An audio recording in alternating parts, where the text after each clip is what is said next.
Hello everybody, and welcome back to another Big Ideas Algebra 2 lesson. Today we're going to be talking about section 3.5, solving nonlinear systems. Now, here's something kind of weird, this word systems. Many of us have seen systems before, but may not remember how we actually solve them. For instance, back in Algebra 1, we may have seen a problem like this. And we'd be told, solve for x and y. Whenever you have a system of equations like this, your answer is always going to be an x-y pair or xy pairs for where these two lines cross. Notice, for instance, this first line is a straight line, the second line is a straight line. If I was to graph these two, for instance, we might end up with something like this, where our blue line is here, our red line is here, and we would need to figure out where these two cross. Where the two graphs cross is a solution to the system. Now, there are three ways we may have learned to do this. The first way is by graphing. If we can graph it, we can maybe find the place where the graphs intersect. The second way is by substitution. Substitution. If we have two equations here, but we can somehow set them equal to each other, we would just have one equation to solve. Last but not least, there is the elimination method. Elimination. Even if we don't remember these should sound a little bit familiar. We are going to be talking about all three of these today. So in your notes packet, previously we've talked about solving systems of linear equations. That's when your lines are straight lines, using graphing, substitution, and elimination, like we had mentioned. However, we can also use these methods to solve a system of nonlinear equations. In a system of nonlinear equations, you got to have at least one graph that's nonlinear, or not a straight line. So let's take a look at this system of nonlinear equations below. Y equals x squared plus 2x minus 4, and y equals 2x plus 5. And here's my question to you. What types of graphs will these make? I mean, will they make a straight line? Will they make a parabola? Will they make a circle? What are these going to make? Pause the video and try to answer for yourself what you think these are going to make. Well, since our first one has a square in it, x squared, that tells us that this one is going to be quadratic. Going to be a parabola. And the fact the other one does not have a square in it, it's just 2x, tells us that this should be linear. So we've got a straight line and we've got a parabola. Perfect. Now from here, let's think about this, because there are a couple of different ways this could end up. Maybe, for example, these two graphs never touch. Maybe the straight line is below the parabola and they are never going to cross. Well, that means there's never going to be a place where they intersect. There would be no solutions or zero solutions. It might also cross at exactly one point. Maybe our straight line just crosses the vertex and then leaves forever. We would have one solution here. But the most likely scenario is that we're going to have two solutions, where the straight line will pass through the parabola twice. The number of solutions that you're going to have actually depends on what types of graphs you're using. Like I mentioned in the example before, if you use just straight lines are only ever going to cross once. So keep in mind that when we have a parabola and a straight line, it can cross at least once, maybe twice, but maybe 0 times as a matter of fact. We are now going to work together to see if we can solve this by graphing. So please make sure you have your graphing calculators out and ready, and we'll do this. So to solve by graphing, we're going to actually solve this system up here by graphing. The first thing we should do is this. Let me actually get out of here so we can see. You're going to click on the y equals button, and we're going to type in our equations here. So we have x squared plus 2x minus 4, and down here we have 2x plus 5. Perfect. If I click the graph button on my calculator, we see our blue line, and we see our red line crossing right through it. Fantastic. Now, on my graph, we can see one place where it crosses, but we can kind of see that it looks like it's going to cross over here as well. If you cannot see where your intersections are, you might have to zoom out a little bit. So we're going to click on the zoom button, and you're going to go to where it says zoom out. There we go. If you click on the center of the graph, it'll zoom out where your graph is still right in the center. If you zoom out maybe over here, then this is going to be the new center of your graph. So depending on where this little cursor is, that's where it's going to zoom out from. I'm just going to zoom out from 0, 0, just because it's easy to look at. And we see here, we do see our two intersections. Let's say we still wanted to see them, but we wanted to get a little bit closer in. If we go to zoom and zoom in, again that cursor appears. But if we zoom into 0, 0, we're just going to end up with what we had before, where we couldn't see the second intercept. So what I'm going to do is I'm going to move my cursor up just a little bit and hope that this is a place where we can see both our intercepts. Let's see. If I click enter, there's our parabola, and now we see our two intercepts on the same graph. And all I had to do was move up a little bit before clicking zoom in. Now, there are a couple of ways to solve the system of equations here by graphing. I'm going to show you how to do it in the calculator first, and then I'm going to show you how to do it on a graph. The first thing to notice is these are our two intersections. And at these two intersections, because they are points that exist on both graphs, we're just going to have an xy pair that makes sense for both the blue and red graph, and an xy pair that makes sense here for both the blue and the red graph. We're basically going to get just two sets of numbers here. We're basically going to get x comma y and x comma y. We're getting two pairs of numbers.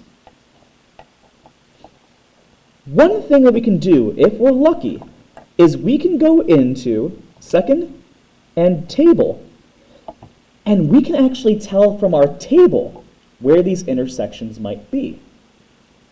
Now think about it. In order for two graphs to intersect, that place where it intersects should have the same x and the same y value too, right? So I'm going to scroll through my calculator. I'm going to start at the bottom and work my way up. I want to scan through and see if there's a place where the same x value gives us two of the same y values. So we're looking, 95 and 23, 76 and 21, 59 and 19. And as we scroll up, we find that at x equals 3, the y of the first graph is 11, and the y of the second graph is 11. It means they both cross through 11 at x equals 3. So that's one of our intersections. One of our intersections is 3, 11. We'll check this and verify it later. If I keep scrolling up, because I remember there were two intersections, so I want to find a second place. If I keep going up, and up, and up, and up, and up, I find another one. At x of negative 3, y and y are both negative 1. So our other point is at negative 3, negative 1. Done. Now, just like finding the zeros of a graph, the table is useful if your numbers are perfect, if they're exact. But I want to show you what to do if your numbers aren't exact, if you aren't able to find those two intersections, or however many intersections you have. I'm going to go back to my graph here. And I'm going to click on the following keystrokes. I'm going to press the second button, and right above trace, there's that old friend, the calc button. We're not trying to find the zeros here. That's where it crosses the x-axis. But there is a button here for intersects. So if I go down to number 5 and click on intersect, what we now have is a cursor, just like when we found the zeros. You can move it all around, but it's asking a different question. Before it was asking us to find a left bound and a right bound. It's asking for a first curve. What this function, this intersect function, is going to have you do is, it's going to have you select one curve, or one line, then the other line, and then it's going to have you try to make a guess where the intersection is, or make your closest guess. From there, the calculator knows what to look for and will zoom in to the exact intersect. So, I'll say that my first curve is the blue graph. I could put this dot anywhere on the blue graph. My second curve will be the red one. And if I'm trying to find this intersection here, I should move my cursor as close to that intersection as I can. It doesn't need to be exact, it just needs to be as close as you can. Notice how it says guess. If I click enter here, it turns our guess into an exact answer. -3, -1. Just like our answer here, so we verified that that works. To find the other intersection, we just do it again. Second, calc, intersect. You can select either curve to be your first curve. I'll say my blue one is my first curve, and my red one is my second curve. But since I want to estimate this point all the way here, I want to move my cursor so that it's very, very close to it, so I can make a more accurate guess. Click enter. It zooms in to 311. So we are good to go. Those are two methods you can use your graphing calculator for in order to solve. But you can also solve if you don't have a graphing calculator. I mean, we know how to graph these things.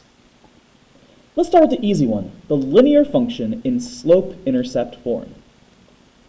In slope-intercept form, the y-intercept is the number afterwards, and your slope is the number before the x. So we're going to have a dot at 5, and our slope is up 2 over 1. So here's my graph of this one. If I get a straight edge here, I'll just use another notes packet as a straight edge, and I just try to connect all these dots together, I get a graph like so. The parabola is a little bit trickier to graph, but we learned how to graph it in Unit 2. Remember how we tried to analyze like the x-intercept and the y-intercept and the vertex and the axis of symmetry and all that? We can do the same thing here. We see that this is in standard form. So in standard form, your y-intercept is the easiest to find. It's just going to be that last number. So we're going to put a dot at -4 on the y-axis. Perfect. Next up, we should try to find our vertex and axis of symmetry. Remember that our AOS is -b over 2a. Well, this would just be -2, because our b value is 2, over 2 times 1, since our a value is 1. That's just -1. So our AOS is x equals -1.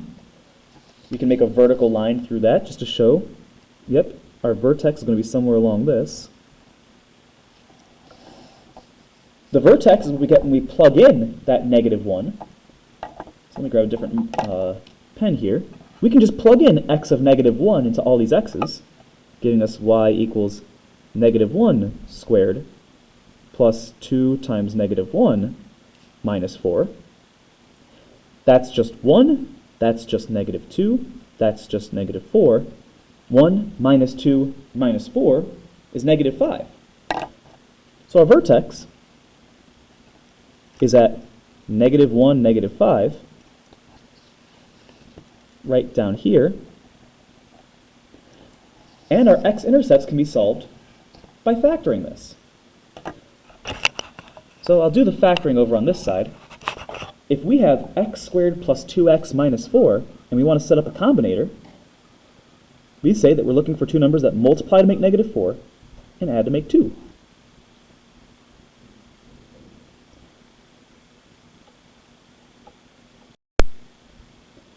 But we do note that this combinator is not possible.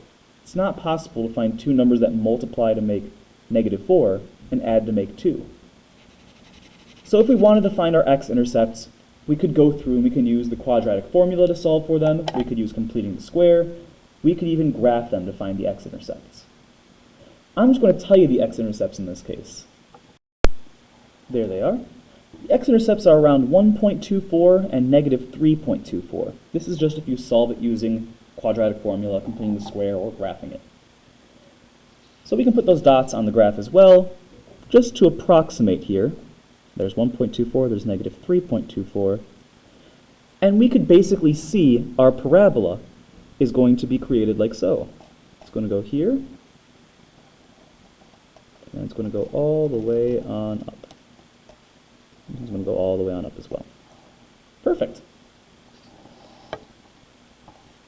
So that's the graphing method. I highly recommend using the graphing calculator, but if you don't have a graphing calculator, just know that you're allowed to just graph them like we always have as well.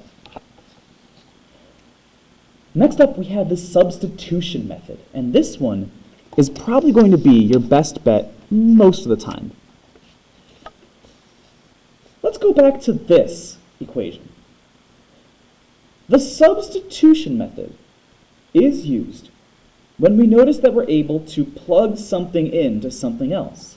Like if I told you that y equals 2x plus 3, and I told you that x equals 1, substitution just means changing your x into a 1, right? We're just plugging it in. This would just be y equals 2 times 1 plus 3, and this is solvable. But notice here we don't have something like x equals a number or y equals a number. We have y equals an equation and y equals an equation. The substitution method also works for plugging in much larger things. For instance, this bottom equation tells us that y equals negative 3/2 x plus 3. So we could just plug in negative 3/2 x plus 3, this entire thing, for y. Substitution is just changing one of your variables into an expression. So this would be negative 3/2 x plus 3 equals 2x plus 3. And now this is an Algebra 1 solving problem. We want to get all of our x's on the same side, all of our units on the same side, and solve for x. Instead of doing this one, I want us to actually try this with our equation down here. So here we have two equations. We have y equals x squared plus 2x minus 4, and we have y equals 2x plus 5. That's a lot to deal with. However, we can absolutely go forward and try to substitute these problems. So, if we know that y equals x squared plus 2x minus 4, but we're also told that y equals 2x plus 5, is there a variable that we can substitute for an expression? Notice that here, both of these things equal y. So if we really wanted to, couldn't we just plug in 2x plus 5 in for y? We absolutely can. We would end up with the following. We'd end up with 2x plus 5 equals x squared plus 2x minus 4. And again, we want to solve this like we would in Algebra 1. Since we've solved equations before, we note there are many ways of solving quadratic equations. But most of them stem from having one side equal to 0. So is there a way we can set one side equal to 0? Well, we're allowed to do a couple things here. All we need to do now is move them all into the same side. So we can, for instance, subtract 5 from both sides. That'll leave us with 2x equals x squared plus 2x minus 9. And we could also subtract 2x from both sides. This gives us 0 equals x squared. These ones cancel out, though. 2x and negative 2x minus 9. And this one we can solve using any of our methods we've learned in the unit so far. We can solve it by graphing. We can solve it by taking square roots. We can solve it by factoring, completing the square, quadratic formula, all of that. I'm going to choose to solve this one using square roots, since we notice that we have an x squared term and we don't have an x term. This is probably going to be the easiest one to use. To solve using square roots, we're just solving it algebraically. So we get x squared by itself. X squared equals 9. Well, how do we find x? We just square root both sides. This tells us that x equals positive and negative 3. Doesn't that kind of match up what we saw before with our points? 3 and negative 3? Once you solve for x, here is the last thing you need to do. Because remember, our answers should be points like this, an x and a y. Notice how we have two x's for our two intersects. We just need to plug in each of these into one of our two original equations, either x squared plus 2x minus 4 or 2x plus 5. Which do you think would be easier to plug into, the top one or the bottom one? Since it doesn't matter which one we plug into, you could get the same answer both ways. Let's go for the one that looks easier, the bottom one. If I plug in positive 3 for x, this would be y equals 2 times positive 3 plus 5. That gives us y equals 11. So when x is 3, y is 11, we get the point 311, just like we did before. And if we try plugging negative 3 into that same equation, since it looks like it'll be the easier one to solve, 2 times negative 3 plus 5. Well, 2 times negative 3 is negative 6, plus 5 is negative 1. So we get our other point, negative 3, negative 1. Perfect. Substitution is great for graphs that don't seem to have exact answers. Substitution is fantastic for those. The last method we're going to be talking about today is called elimination. It's on the next page. Now, I'm going to be honest. I very much dislike this example for demonstrating elimination. I really, really do.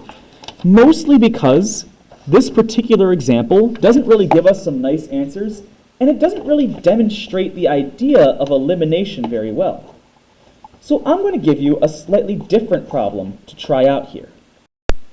So you can solve this if you want to. We're choosing not to here. I'm going to cross that off because we're not going to be doing it. Instead, let's try solving this system. Y equals 2x squared minus x minus 18, and y equals x squared plus 2x. To solve this system by elimination, I want to explain a little bit about what elimination is. Let's say we had the following linear equations. I'm just going to give this example. You don't need to worry about writing it down. Let's say I had y equals 2x plus 3, and maybe we'll do, well, so let's actually make this 2y, and we'll make this one y equals 2x minus 5. Sure. The elimination method works like this. We ask ourselves, wouldn't this be easier if instead of dealing with two variables, y and x, we were dealing with one? The elimination method allows us to combine these two equations either by adding up the terms or subtracting the terms in a way that gets rid of a variable. So let me ask you, is there any way that 2y and y, whether we add them together or subtract them, would eliminate y? No, we'd still have either y or 3y. What about 2x? How can we make 2x and 2x equal 0? Well, we could subtract these two equations from each other, right? I mean, 2x minus 2x is 0, so we would have an elimination. 2y minus y is just y, and 3 minus negative 5 is positive 8. Just like that, in an instant, we already found one of our points, one of our variables. We found that the y value should be 8. And then we learned from last time that we can just plug this in and find x as well. So it's a very powerful tool if it's in the right circumstances. Here, I want to ask you, is there anything we can eliminate? The answer here is, yes, there is. If we were to, once again, subtract these two equations, so I'm subtracting this whole thing from this whole thing, y minus y is 0. We've eliminated. That's our elimination.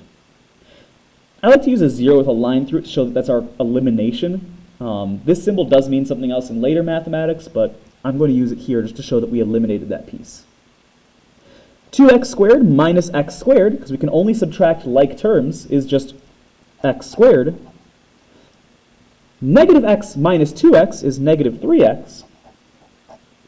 But we don't have anything to subtract from negative 18. And that's totally okay. We can just say this is minus 0.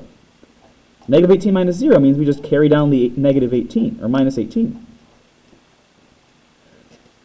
This is now just a quadratic equation that equals 0. And we can solve this using any of our methods, once again. Graphing, factoring. Square roots wouldn't be great here because we have an x term, but completing the square, quadratic formula. I always like to ask myself, can this be factored first? Because factoring is one of the quicker methods. And this one can be.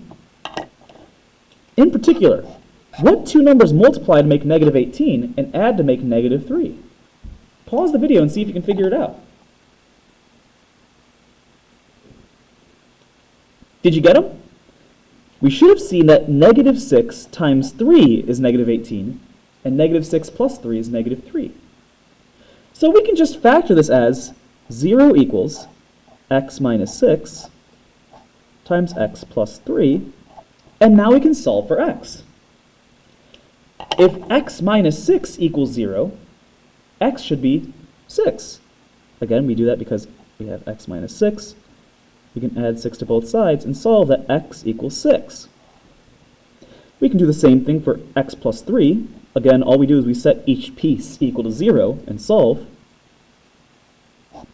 We end up with negative 3 equals x. So our two x values of our points are going to be 6 comma something and negative 3 comma something.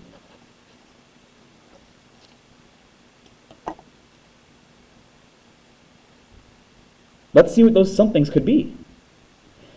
We learned last time that all we need to do now is plug in our x's into an equation of our choice, whichever one looks easier. Again, you can get it both ways, but since the bottom one looks easier, I'm going to plug them into the bottom one. So let's plug in x equals 6 into this. We would get y equals, instead of x squared, it would be 6 squared plus 2 times 6. 2 times 6 is 12.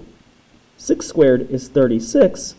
So our y, when x is 6, equals 48.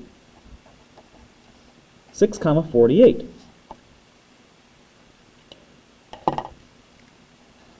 If we plug it into we plug negative 3 into that same equation, we get y equals, instead of 6 squared, you would have negative 3 squared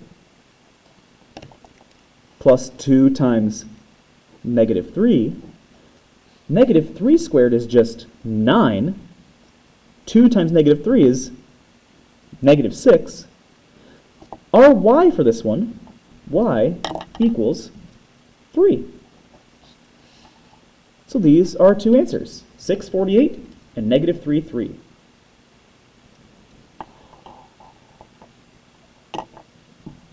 The last thing I want to inform you about with at least a parabola and a line is sometimes there might be some simplification you need to do in order to solve these.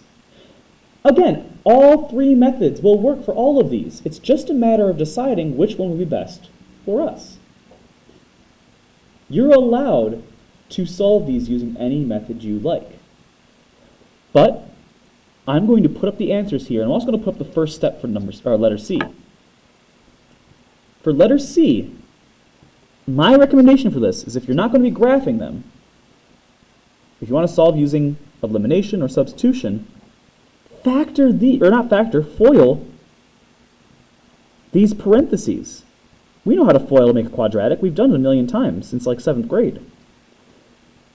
If we FOIL this, we will get x squared plus 4x minus 1x, or just minus x if you want to write it that way, minus 4. Our other equation is negative x squared plus 3x plus 4. And after simplifying this top one, we'd be ready to go. Just so you can check your work, example A only actually has one solution. If we were to graph this, we would actually end up with a parabola facing up and a parabola facing down that only ever cross one time, right in the middle. It's kind of interesting with this. But we said that one solution is possible, and that one solution will be 3, 6. Try out any method to see if you can get 3, 6. For letter C, we are going to get two solutions. These are still two parabolas crossing each other, but these two parabolas in particular are actually going to be crossing in a really weird way. We're going to have one parabola that's upside down like this, and we're going to have another parabola that sort of goes through it like this. It's a really weird cross if you see it on a graph, where we would have an intercept here and an intercept here, but our two intersects are going to be at the points negative 2, 6 and 2, 6.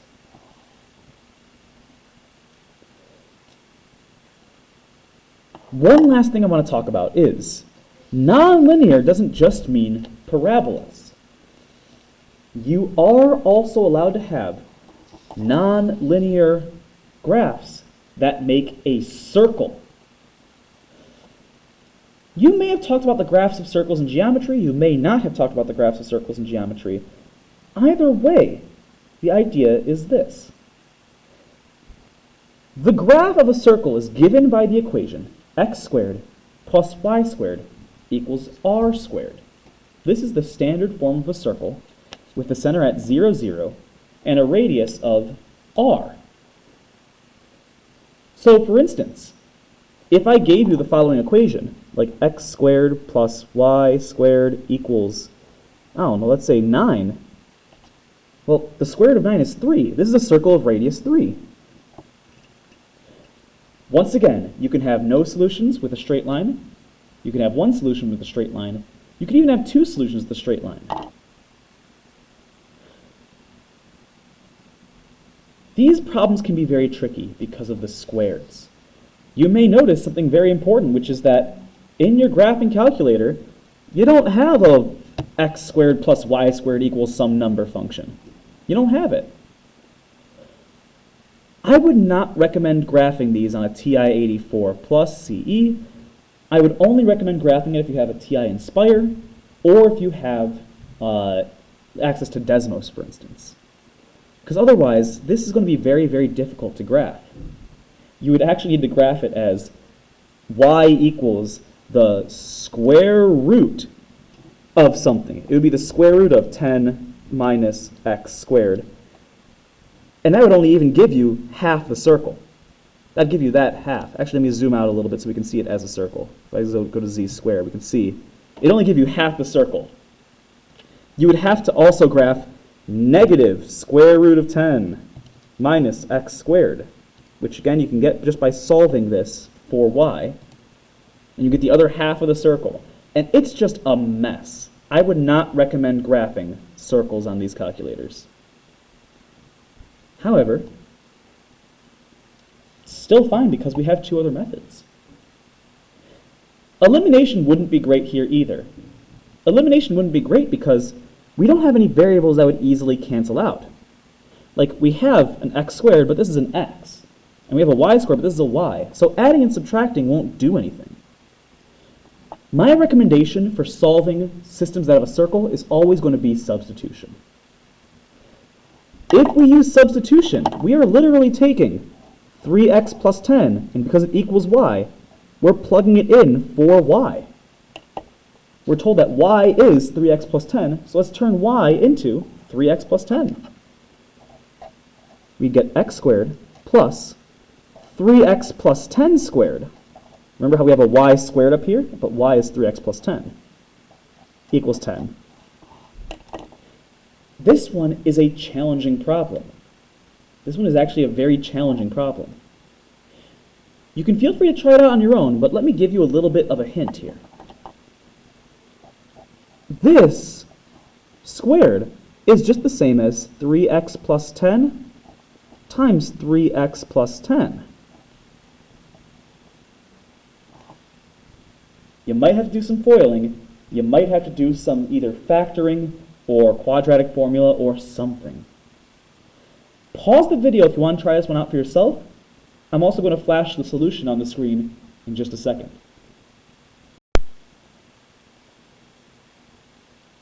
The solution to this one is found by FOILing out these two parentheses.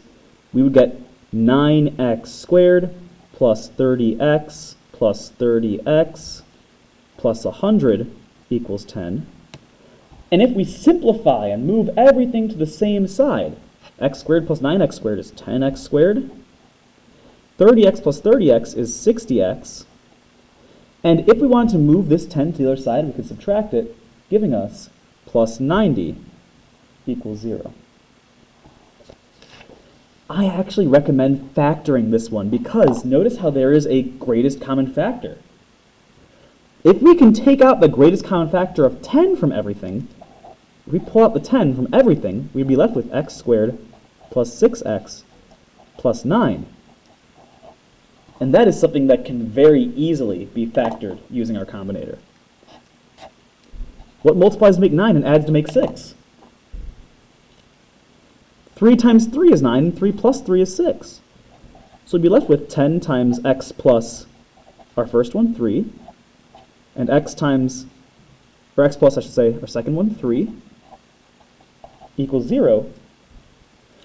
Once again, if we set x plus 3 equal to 0, we only get one x value.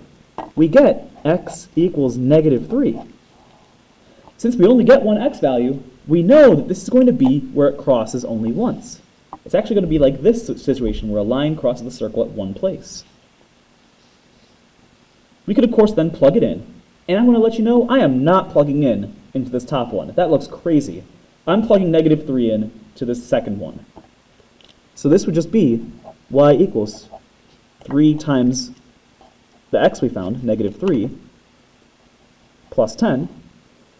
Negative 3 times 3 is negative 9. If we add 10, that's just 1. So our final answer here is that, hey, the intersection is at negative 3, comma 1. Thank you so much, everybody. That concludes our 3.5 notes. We are almost done with this section, or lesson, I should say. Next, we're going to be talking about 3.6, but until then, have a fantastic rest of your day.